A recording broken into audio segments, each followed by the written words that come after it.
Hi ಎಲ್ರಿಗೂ ನಮಸ್ಕಾರ ಸ್ನೇಹಿತರೆ. ನಮ್ಮ ಹಿಂದೂ ಸಂಸ್ಕೃತಿಯಲ್ಲಿ ಮನೆಯ ಮುಖ್ಯ ದ್ವಾರದ ಹೊಸ್ತಲನ್ನು ಮನೆಯ ಮೊದಲ ಯಜಮಾನ ಅಂತಾನೆ ಹೇಳ್ತಾರೆ. ಇದು ನಮ್ಮ ಮನೆಗೆ ಬರುವ ಎಲ್ಲ ರೀತಿಯ ಅದೃಷ್ಟ, ಸಂಪತ್ತು ಹಾಗೆ ಸಮೃದ್ಧಿಯ ಪ್ರತೀಕವಾಗಿರುತ್ತೆ. ನವರಾತ್ರಿಯ ಸಂದರ್ಭದಲ್ಲಿ ಮನೆಯ ಹೊಸ್ತಲಿಗೆ ದೇವಿಯನ್ನು ಸ್ವಾಗತಿಸುವ ಸಂಪ್ರದಾಯವಿದೆ. ಈ ಪೂಜೆಯು ಶೈಲಪುತ್ರಿ ದೇವಿಯನ್ನು ಪೂಜಿಸುವುದರ ಮೂಲಕ ಪ್ರಾರಂಭವಾಗುತ್ತದೆ. ಇದು ಎಲ್ಲ ಸಮಸ್ಯೆಗಳು ಹಾಗೂ ಅಡೆತಡೆಗಳನ್ನು ನಿವಾರಿಸಿ ಜೀವನದಲ್ಲಿ ಸಂತೋಷ, ಸಮೃದ್ಧಿ ಮತ್ತು ಶಾಂತಿಯನ್ನು ತರುತ್ತದೆ ಎಂಬ ನಂಬಿಕೆ ಇದೆ. ನವರಾತ್ರಿಯ ಸಂದರ್ಭದಲ್ಲಿ ಘಟಸ್ಥಾಪನೆ ಅಂದರೆ ಕಳಸ ಸ್ಥಾಪನೆ ಮಾಡುವುದು ಹಾಗೆ ಅಖಂಡ ಜ್ಯೋತಿಯನ್ನು ಬೆಳಗಿಸುವುದು ಹೇಗೆ ಮಹತ್ವವನ್ನು ಪಡೆದಿದೆಯೋ ಹಾಗೆ ಹೊಸ್ತಿಲ ಪೂಜೆಯು ಕೂಡ ಅಷ್ಟೇ ಮಹತ್ವವನ್ನು ಪಡೆದಿದೆ. ಹಾಗಾದರೆ ನವರಾತ್ರಿಯ ಸಂದರ್ಭದಲ್ಲಿ ಯಾವ ರೀತಿ ನಾವು ಹೊಸ್ತಿಲ ಪೂಜೆಯನ್ನು ಮಾಡಬೇಕು ಅಂತ ಈ ವಿಡಿಯೋದಲ್ಲಿ ತಿಳಿಸ್ಕೊಡ್ತೀನಿ. ಅದಕ್ಕೂ ಮುಂಚೆ ಯಾರೆಲ್ಲ ನನ್ನ ಚಾನಲ್ನ ಹೊಸದಾಗಿ ನೋಡ್ತಾ ಇದ್ದೀರಾ ಮೊದಲು ಸಬ್ಸ್ಕ್ರೈಬ್ ಮಾಡಿಕೊಂಡು ನೋಡಿ. ನೀವು ನನ್ನ ಚಾನಲ್ನ ಸಬ್ಸ್ಕ್ರೈಬ್ ಮಾಡ್ಕೊಳ್ಳೋದ್ರಿಂದ ನಾನು ನೆಕ್ಸ್ಟ್ ಅಪ್ಲೋಡ್ ಮಾಡುವಂತಹ ವಿಡಿಯೋ ನೋಟಿಫಿಕೇಶನ್ ನಿಮಗೆ ಸಿಗುತ್ತೆ. ಹಾಗೆ ವಿಡಿಯೋನೆಲ್ಲೂ ಸ್ಕಿಪ್ ಮಾಡದೆ ನೋಡೋದ್ರಿಂದ ಮಾಹಿತಿ ಸಂಪೂರ್ಣವಾಗಿ ಅರ್ಥ ಆಗುತ್ತೆ. ಸಬ್ಸ್ಕ್ರೈಬ್ ಮಾಡ್ಕೊಂಡಿದ್ದೀರಾ ಅಂತ ಭಾವಿಸ್ತಾ ವಿಡಿಯೋನ ಶುರು ಮಾಡೋಣ.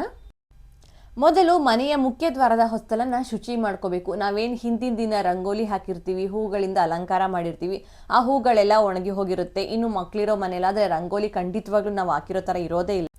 ಅದನ್ನೆಲ್ಲಾನು ಒಂದು ಬಟ್ಟೆಯಿಂದ ಶುಚಿ ಮಾಡ್ಕೋಬೇಕಾಗತ್ತೆ. ಯಾವುದೇ ಕಾರಣಕ್ಕೂ ಮನೆಯ ಮುಖ್ಯ ದ್ವಾರದ ಹೊಸ್ತಲಿಗೆ ಪೊರಕೆಯನ್ನು ತಗಲಿಸಬಾರ್ದು ಅಥವಾ ಪೊರಕೆಯಿಂದ ರಂಗೋಲಿಯನ್ನು ಗುಡಿಸೋದಾಗಿರ್ಬೋದು, ಹೂಗಳನ್ನು ಗುಡಿಸೋದಾಗ್ಲಿ ಮಾಡಬಾರ್ದು.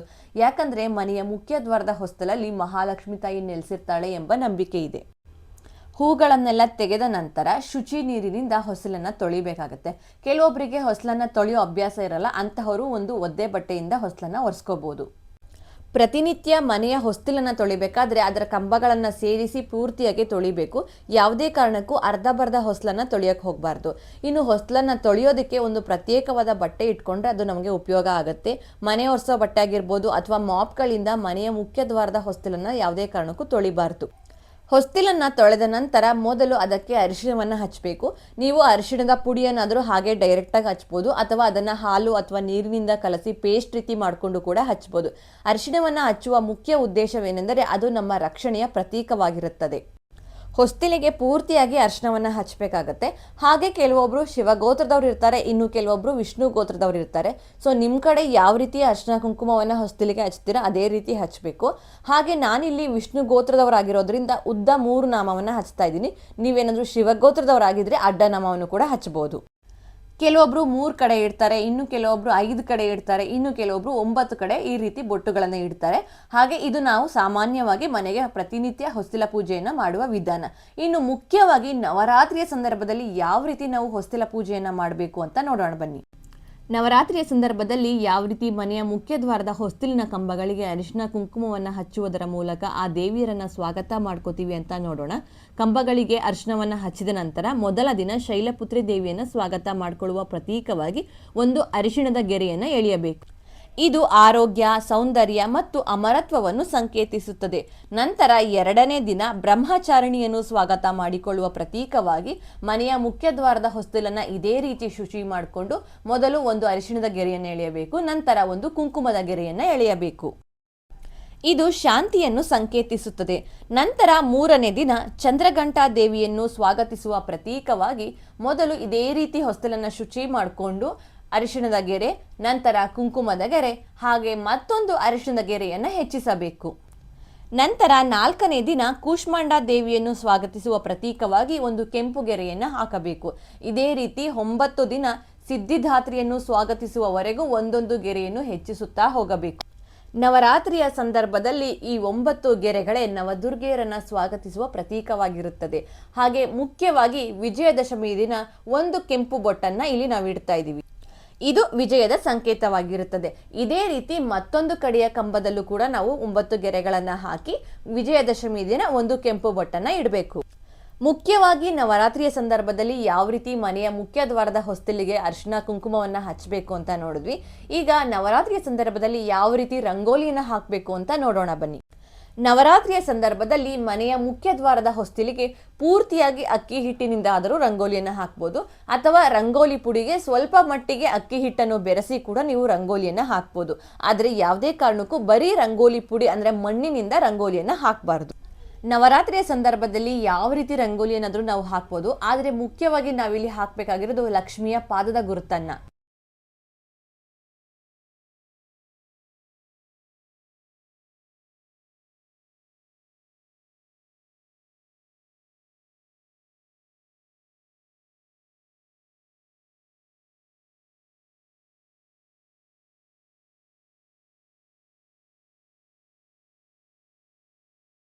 ನವರಾತ್ರಿ ಮುಗಿಯುವವರೆಗೂ ಪ್ರತಿನಿತ್ಯವೂ ಇದೇ ರೀತಿ ತಪ್ಪದೆ ಮನೆಯ ಮುಖ್ಯ ದ್ವಾರದ ಹೊಸ್ತಿಲ ಬಳಿ ತಾಯಿಯ ಪಾದದ ಗುರುತುಗಳನ್ನು ಹಾಕಬೇಕಾಗತ್ತೆ. ಇನ್ನು ನಾವು ರಂಗೋಲಿಯನ್ನು ಹಾಕಿದ ನಂತರ ಹೂಗಳಿಂದ ಅಲಂಕಾರ ಮಾಡ್ತೀವಿ.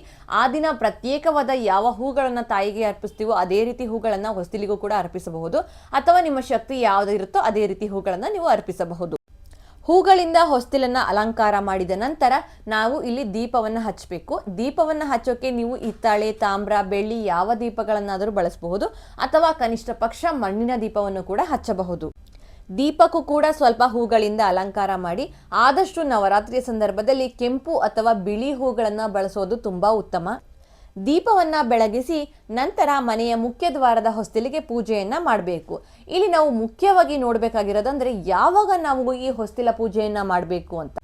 ನವರಾತ್ರಿಯ ಸಂದರ್ಭದಲ್ಲಿ ಹೊಸ್ತಿಲ ಪೂಜೆ ಮಾಡೋಕೆ ಸೂಕ್ತ ಸಮಯ ಅಂದರೆ ಅದು ಬೆಳಗಿನ ಬ್ರಾಹ್ಮಿ ಮುಹೂರ್ತ. ಯಾರಿಗಾದರೂ ಬೆಳಗಿನ ಬ್ರಾಹ್ಮಿ ಮುಹೂರ್ತದಲ್ಲಿ ಪೂಜೆ ಮಾಡೋಕ್ಕಾಗಲಿಲ್ಲ ಅಂದರೆ ಬೆಳಗಿನ ಜಾವ 4ರಿಂದ 6 ಗಂಟೆ ಒಳಗೆ ಈ ಹೊಸ್ತಿಲ ಪೂಜೆಯನ್ನು ಮಾಡಿದ್ರೆ ತುಂಬಾ ಒಳ್ಳೆಯದಾಗುತ್ತೆ. ಯಾರಿಗಾದರೂ ಆ ಸಮಯದಲ್ಲಿ ಮಾಡೋಕ್ಕಾಗಲಿಲ್ಲ ಅಂದರೆ, ಅಥವಾ ಆ ಸಮಯದಲ್ಲಿ ಮಾಡಿ ಕೂಡ ನೀವು ಸಂಜೆ ಗೋಧೂಳಿ ಸಮಯದಲ್ಲಿ ಮಾಡುವ ಪೂಜೆಯನ್ನು ತಪ್ಪಿಸೋ ಹಾಗಿಲ್ಲ. ನವರಾತ್ರಿ ಅಂದರೆ 9 ರಾತ್ರಿಗಳು. ಸಂಜೆ ಗೋಧೂಳಿ ಸಮಯದಲ್ಲಿ ನಾವು ಮಾಡುವಂತಹ ಪೂಜೆಗೆ ವಿಶೇಷ ಫಲಗಳು ದೊರೆಯುತ್ತದೆ. ಸೊ ಹಾಗಾಗಿ ನವರಾತ್ರಿಯ ಈ ಸಂದರ್ಭದಲ್ಲಿ ಅಂದರೆ ವಿಜಯದಶಮಿ ಆಗುವವರೆಗೂ ಪ್ರತಿನಿತ್ಯವೂ ಬೆಳಗ್ಗೆ ಮಾಡಿದವರು ಕೂಡ ಸಂಜೆ ಗೋಧೂಳಿ ಸಮಯದಲ್ಲಿ ಮನೆಯ ಹೊಸ್ತಿಲ ಬಳಿ ದೀಪವನ್ನು ಬೆಳಗಿಸಲೇಬೇಕು.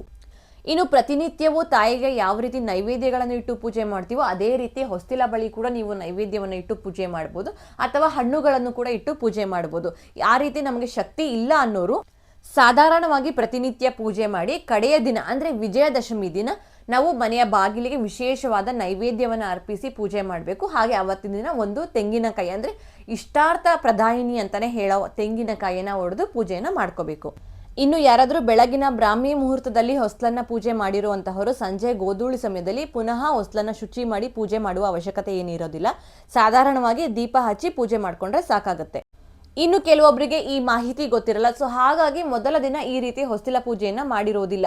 ಅಂತಹವರು 2ನೇ ದಿನ ಖಂಡಿತವಾಗ್ಲೂ ಈ ಪೂಜೆಯನ್ನ ಶುರು ಮಾಡ್ಬೋದು. ಅಂದ್ರೆ 2 ಗೆರೆಗಳನ್ನು ಹಾಕುವುದರ ಮೂಲಕ ನೀವು ಪೂಜೆಯನ್ನ ಮಾಡ್ಕೋಬೇಕಾಗತ್ತೆ.